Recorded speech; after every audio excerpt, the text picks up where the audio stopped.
Bismillahirrahmanirrahim. Assalamualaikum warahmatullahi wabarakatuh. Anak-anak Ustadz yang Ustadz sayangi, alhamdulillah hari ini kita bisa lanjutkan kembali pelajaran kita untuk pelajaran tematik. Anak Ustadz, di sini kita masuk ke subtema 2 ya, pelajaran yang baru, yaitu keberagaman makhluk hidup di lingkunganku. Insyaallah hari ini kita akan masuki pembelajaran yang ke-1 ya. Kemudian ada pembelajaran yang kedua ya. Hari ini insyaallah bidang pelajaran kita adalah bahasa Indonesia dan juga PKN ya. Baik.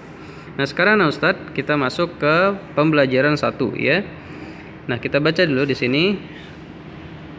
Ya. Selain tumbuhan ya, hewan juga merupakan sumber daya alam yang perlu terus dijaga keseimbangan dan kelestariannya. Jika tidak, maka hewan-hewan tersebut akan menjadi langka dan punah, seperti yang terjadi pada burung cendrawasih ya. Ayo kita cari tahu lebih lanjut. Nah, taib. Anak Ustadz ya, ini adalah gambar burung cendrawasih ya yang ada di Papua. Taib. Ya. Nah, di sini anak Ustadz, tulislah paling sedikit 4 pertanyaan tentang burung cendrawasih di atas ya. Berikanlah pertanyaan tersebut kepada teman di sebelahmu untuk dijawab. Ya, ini kalau di sekolah insyaallah bisa ya, nah Ustadz ya. Nah, tapi ini kita sedang di rumah ya. Kita perlu perhatikan Ustadz di sini adalah tuliskan sedikitnya 4 pertanyaan ya. Nah, Ustadz kemarin sudah belajar ya dengan ustazah dan ustadznya ya, yaitu tentang 5W1H. Dalam membuat pertanyaan ada 5W1H. Apa aja itu? 5W ya. What ya, kemudian when, where ya, kemudian why, who ya, who ya, kemudian satu lagi how ya, 1H how. Artinya adalah pertanyaan itu anak Ustadz sekitar 6 ini. Yang pertama ada apa ya. Nah, kemudian siapa, di mana, kapan ya, mengapa, kemudian bagaimana. Anak Ustadz dalam membuat 4 pertanyaan bisa menggunakan pilihan pertanyaan ini ya. Contohnya misalnya ya, di mana ya, nah, di mana burung cendrawasih hidup. Nah, 1 ya. Nah, bisa. Kemudian apa lagi misalnya, kapan misalnya ya, kapan kamu pernah melihat burung cendrawasih. Nah ya, baik. Banyak ya Ustadz bisa menggunakan 5W1H ya untuk membuat pertanyaan. Baik. Nah, sekarang Ustadz untuk melengkapi jawabanmu ya, untuk melengkapi jawaban kita ya, bacalah teks berikut. Kita baca ya. Burung cendrawasih disebut juga sebagai burung surga. Wah, ngeri ya, burung surga. Burung yang menjadi maskot Papua ini memiliki warna bulu yang indah.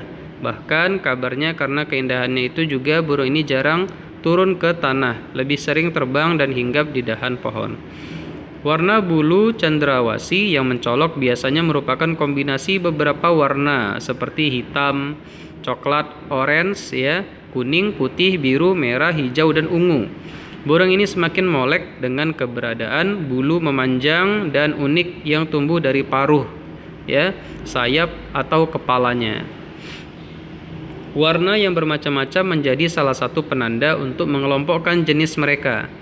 Habitat aslinya di hutan-hutan lebat yang umumnya terletak di daerah dataran rendah dan hanya dapat ditemukan di Indonesia bagian timur ya. Nah, kalau kita di Medan, Indonesia bagian barat. Nah, kalau timur ini di daerah Papua ya. Burung cendrawasih matikawat adalah jenis yang menjadi identitas Provinsi Papua. Masyarakat di Papua sering menggunakan bulu cendrawasih sebagai pelengkap atau hiasan dalam pakaian adat mereka. Keberadaan burung cendrawasih kian lama kian terancam. Perburuan dan penangkapan liar serta kerusakan habitat menjadi beberapa penyebab utama. Bulu cendrawasih juga diperdagangkan, digunakan sebagai penghias topi wanita di Eropa. Tapi kini burung cantik ini menjadi jenis satwa yang dilindungi. Beberapa jenis cendrawasih yang masuk dalam daftar dilindungi antara lain cendrawasih kuning kecil, cendrawasih botak, cendrawasih raja, cendrawasih merah, dan toa. Baik ya. Nah, jawablah pertanyaan berikut ya. Nah, ya. Jadi di sini ada beberapa bentuk pertanyaan dari 5W1H yang bisa kita cari jawabannya dari cerita yang sudah kita baca. Contohnya yang pertama, jelaskan mengapa ya. Nah, mengapa ya? Mengapa burung cendrawasih menjadi salah satu sumber daya alam yang menjadi kebanggaan rakyat Papua dan dilestarikan? Nah, mengapa? Ya. Jawabannya karena ya, burung cendrawasih yang pertama ya, dia adalah burung yang memiliki bulu yang indah ya. Nah, memiliki bentuk yang indah. Kemudian apa lagi ya Ustaz? Karena burung ini ya, dia termasuk ya hewan yang langka ya, hanya ada di daerah Papua ya, daerah Indonesia bagian timur ya. Nah, dan sebagainya. Kemudian, itu tadi mengapa ya, nah Ustaz, pertanyaannya mengapa. Kemudian di sini keberadaan burung cendrawasih kian lama kian terancam. Apa ya? Nah, sekarang pertanyaannya apa? Apa yang menyebabkan hal tersebut terjadi? Ya, apa yang menyebabkan tadi banyaknya perburuan dan penangkapan liar ya terhadap burung cendrawasih. Sudah dua ya, ada mengapa, kemudian ada apa ya. Kemudian Ustaz, apa yang bisa dilakukan untuk menjaga kelestarian burung cendrawasih? Nah, ini pertanyaannya pakai ya kata apa lagi ya? Apa yang bisa dilakukan untuk menjaga kelestarian burung cendrawasih? Yaitu dengan cara melindungi dan tidak menangkap secara liar ya. Nah, kemudian Ustaz, tadi sudah ya mengapa, apa. Sekarang bagaimana ya? Nah, how, bagaimana kaitan antara perilaku manusia dengan kelangkaan burung cendrawasih. Nah, ya bagaimana perilaku manusia dengan kelangkaan burung cendrawasih? Bagaimana hubungannya? Ya.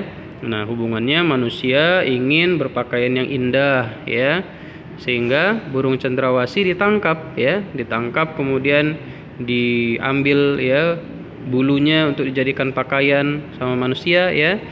Kemudian sehingga burung cendrawasih ini menjadi langka. Nah, itulah dia hubungannya ya. Manusia ingin memperindah dirinya dengan menangkapi ya burung cendrawasih ini secara liar ya. Lagi, bagaimana pendapatmu ya? Bagaimana lagi ya? Pendapatmu tentang perilaku manusia tersebut. Wah, sangat jahat ya, Ustaz ya. Sangat jahat. Nah, karena untuk berpakaian tidak harus menangkap burung cendrawasih ya kan. Nah, bisa menggunakan pakaian-pakaian yang lain ya. Nah, masih banyak yang bagus ya. Nah, baik. Berikutnya Ustaz lagi ya. Apa akibatnya jika burung cendrawasih punah? Ya, apa ya? Apa akibat jika burung cendrawasih punah? Maka akibatnya apa? Akibatnya akan berkuranglah keindahan ya dari ciptaan Allah ya. Bahwasannya burung-burung itu kan sebagai penghias ya. Nah, Ustaz ya. Nah, penghias yang ada di hutan ya. Nah, bayangkan kalau misalnya kita masuk hutan cuma ketemu macan ya, ketemu ular ya. Nggak ada burung. Nah, gimana? Nggak ada yang mau masuk hutan ya. Nah, tidak terasa indah dia, tidak ada suara-suara burung ya. Nah, seperti itu Ustaz. Ya. Nah, harus dijaga ya. Kemudian apa saranmu agar kelestarian burung cendrawasih tetap terjaga? Ya, apa saran kita? Sarannya adalah dengan setiap orang menjaga ya, menjaga kelestarian lingkungan ya, nah, tidak berbuat kerusakan ya dengan membunuh burung ya dan hewan-hewan yang lain ya. Taib. Nah, itu adalah aplikasi atau pelajaran kita tentang 5W1H. Pertanyaan ya, tentang pertanyaan mengapa, apa, di mana ya, kapan, nah, bagaimana ya. Nah, seperti itu. Ustaz kalau buat pertanyaan bisa dengan kata-kata itu ya, apa ya, mengapa, kapan. Nah, ya seperti itu Ustaz. 5W1H ya. Itu diingat ya, 5W1H. Berikutnya ya, nah ini tadi tentang burung cendrawasih, kalau ini tentang kupu-kupu. Nah, tentang kupu-kupu ini Ustaz nanti bisa baca ya. Kemudian di sini nanti ada soal 3 aja soalnya. Ini adalah tugas Ustaz ya. Nah, ini tugas untuk hari ini. Taib, nanti dikerjakan ya. Nah, itu untuk pelajaran bahasa Indonesia. Sekarang kita masuk Ustadz di pelajaran yang berikutnya, pembelajaran kedua tentang PKN ya, kewajiban dan hak atau hak dan kewajiban. Taib. Nah, kita baca ya. Di sini Ustadz, Dayu dan si mungil. Sudah sejak lama Dayu ingin punya hewan peliharaan. Dayu ingin memelihara kucing, ya. Dulu ibu berjanji Dayu boleh memelihara kucing ketika Dayu sudah cukup besar, ya. Nah, kemudian ya kata ibu, Dayu bisa mempunyai hewan peliharaan jika sudah mandiri dan bisa bertanggung jawab, ya. Nah, kemudian anak Ustadz, sekarang Dayu sudah kelas 4 SD, ya. Nah, seperti anak Ustadz ini, ya. Senang sekali hatinya ketika suatu hari ibu memberinya izin untuk memelihara seekor kucing. Setiap sore, kucing belang ya berwarna hitam coklat itu berkeliaran di halaman rumah Dayu. Dayu memberinya nama si mungil ya, sesuai dengan tubuh mungilnya. Ya. Nah, itu dia anak Ustadz ya. Nah,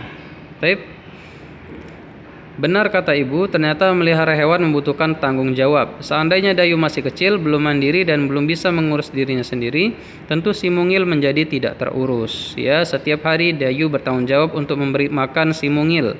Dayu juga harus menjalankan kewajiban untuk membersihkan kotoran si mungil. Ya, ibu juga meminta Dayu untuk rutin membersihkan keranjang tidur si mungil. Dayu pun menjalankannya dengan senang hati. Ia sayang pada si mungil, ya. Dayu tahu ia harus memberi hak si mungil untuk hidup terurus, ya, nyaman dan senang tinggal bersama Dayu. Ibu memberi Dayu hak memelihara hewan. Dayu pun harus menjalankan kewajiban untuk mengurus kebutuhan si mungil, ya. Baik, ya, anak Ustadz. Jadi kalau anak Ustadz punya hewan peliharaan, misalnya ada ikan, misalnya ya ikan laga, misalnya, ya. Nah, harus kasih makan tuh anak Ustadz, ya. Nah, tapi harus sesuai makanannya, ya. Nah, makanya harus pas usianya seperti yang tadi ya, contohnya ini dia sudah kelas 4. Nah, berarti dia sudah tahu ya, hewan ini makanannya apa ya, yang ini makanannya apa. Nah, seperti itu ya, anak Ustadz ya. Nah, ya kalau misalnya anak Ustadz punya ayam misalnya, kasih makan jagung ya, beras. Nah, seperti itu ya. Kalau punya ikan, beda lagi makanannya, ya. Beda lagi makanannya, ada cacing, ya. Nah, ada pelet, ya. Nah, itu anak Ustadz, ya. Jadi jangan kalau misalnya masih kecil, ya belum tahu, ya, belum kelas 4 belum tahu, nanti bisa-bisa ikan dikasih apa? Kasih burger misalnya, nggak bisa, dia mati ikannya, ya. Nah, ikannya akan mati, ya. Nah, seperti itu anak Ustadz, ya. Kemudian misalnya melihara kucing, dikasih cacing, ya dia nggak mau makan, ya lama-lama dia kurus, dia mati, ya. Nah, makanya kalau sudah kelas 4, insya Allah bisa memelihara hewan, ya, mengerti hak dan tanggung jawab. Nah, sekarang Ustadz, ya kita masuk yang berikutnya, ya berdasarkan teks di atas diskusikan pertanyaan berikut. Hewan apa yang dipelihara Dayu? Ya, hewan apa? Ya, pertanyaannya apa? Apa yang dipelihara Dayu? Apa? Iya, dia melihara seekor kucing, ya. Baik. 2. Bagaimana perasaan Dayu ketika melihara hewan peliharaan? Gimana perasaannya? Senang, ya, dia senang. 3. Apa yang dilakukan Dayu terhadap hewan peliharaannya? Dia bertanggung jawab, ya. 4. Apakah Dayu sudah mendapatkan haknya? Iya, sudah. Dia sudah mendapatkan haknya. Kata ibunya kalau sudah besar, dia dikasih hewan peliharaan. Nah, sekarang dia sudah besar. Dia diberi hewan peliharaan sama ibunya, ya. Dia sudah dapat haknya. Nah, kalau sudah dapat hak, kerjakan kewajiban, ya. Yang 5, apakah Dayu sudah laksanakan kewajibannya? Jelaskan, sudah, ya. Nah, dia sudah perhatikan, sudah mandikan, sudah dimandikan, kemudian kasih makan, ya. Nah, 6, apakah Dayu sudah laksanakan hak dan kewajibannya secara seimbang? Nah, apakah Dayu sudah laksanakan? Sudah, ya. Nah, sudah. Seperti itu anak Ustadz, ya. Baik. Nah, sampaikan hasilnya di depan kelas, ya. Ini kalau sudah kita di dalam kelas bisa, ya Ustadz, ya. Nah, sekarang tulislah hak dan kewajiban kita terhadap hewan peliharaan. Nah, yang pertama, ya tulislah hak kita, ya. terhadap hewan peliharaan. Apa hak kita yang pertama, nah Ustaz? Ya, kita berhak, misalnya seperti tadi ya, kita berhak memelihara hewan, misalnya kalau seperti yang tadi ya, nah Ustaz ya. Nah, kalau sudah memiliki hak seperti itu, maka apa kewajiban kita? Mengurusnya, memberi makan, ya. Nah, jangan dihalangi dia cari makan, ya, kasih makannya, ya, dimandikan, ya. Nah, seperti itu, ya. Nah, Ustaz. Ya. Dan lain sebagainya, ya. Ini anak Ustaz sudah berulang kali mempelajari tentang hak dan kewajiban, insyaallah mudah-mudahan bisa paham, ya. Nah, sekarang anak Ustaz kita pelajari tentang dampak. Apa itu dampak, ya? Apakah itu artinya dampak, ya? Dampak, ya. Tulislah dampak jika kamu melaksanakan kewajiban terhadap hewan peliharaan. Apa artinya dampak? Ya. Nah, dampak artinya adalah pengaruh, ya. Nah, apa pengaruhnya, ya, bagi hewan? Apa pengaruhnya bagi lingkungan, ya? Nah, kalau misalnya anak Ustadz memelihara hewan dengan baik, ya, contoh misalnya anak Ustadz punya seekor kambing misalnya, ya, seekor kambing. Nah, anak Ustadz memelihara dengan baik, ya. Ini ada kewajiban di sini, ya, pelihara dengan baik. Maka dampaknya apa kalau dipelihara dengan baik, ya? Hewannya senang, ya, hewannya gemuk, hewannya sehat. Nah, itu dia, ya. Nah, senang, gemuk, sehat, ya. Terus apa lagi? Kuat, ya. Nah, itu dia, ya, hasilnya, pengaruhnya terhadap hewan. Nah, dampaknya bagi lingkungan sekitar apa? Lingkungan menjadi bersih, ya. Anak Ustadz nggak biarkan kambingnya berkeliaran, ya, sehingga kotor rumah orang, tidak, ya. Nah, lingkungan menjadi bersih. Kemudian apa lagi? Dampaknya untuk lingkungan sekitar. Nah, kalau misalnya anak Ustadz menjaga tadi, ya,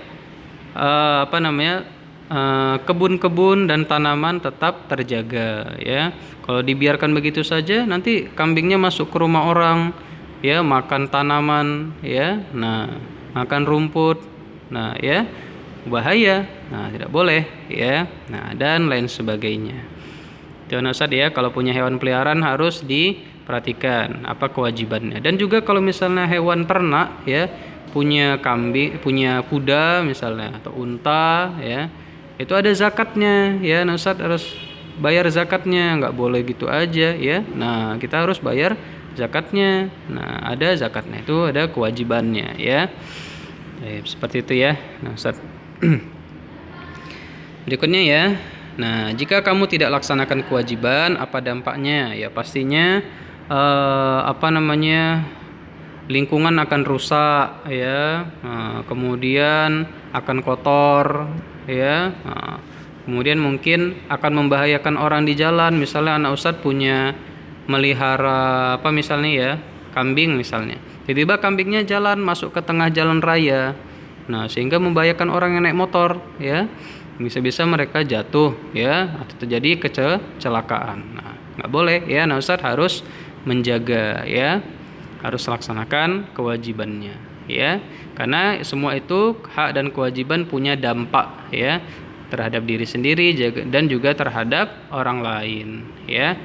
Baik, barakallahu fik, ya. Mungkin ini saja Ustaz pelajaran kita untuk hari ini. Tadi ada tugasnya, ya, tentang kupu-kupu, ya, tentang kupu-kupu. Nah, ini coba nanti dibaca kemudian dikerjakan 3 soal, ya. Kemudian kirim nanti dengan ustadz ataupun ustazahnya masing-masing. Tapi, ya, barakallahu fik. Mungkin ini saja pelajaran kita hari ini. Semoga bermanfaat, ya. Syukron, jazakumullahu khairan. Assalamualaikum warahmatullahi wabarakatuh.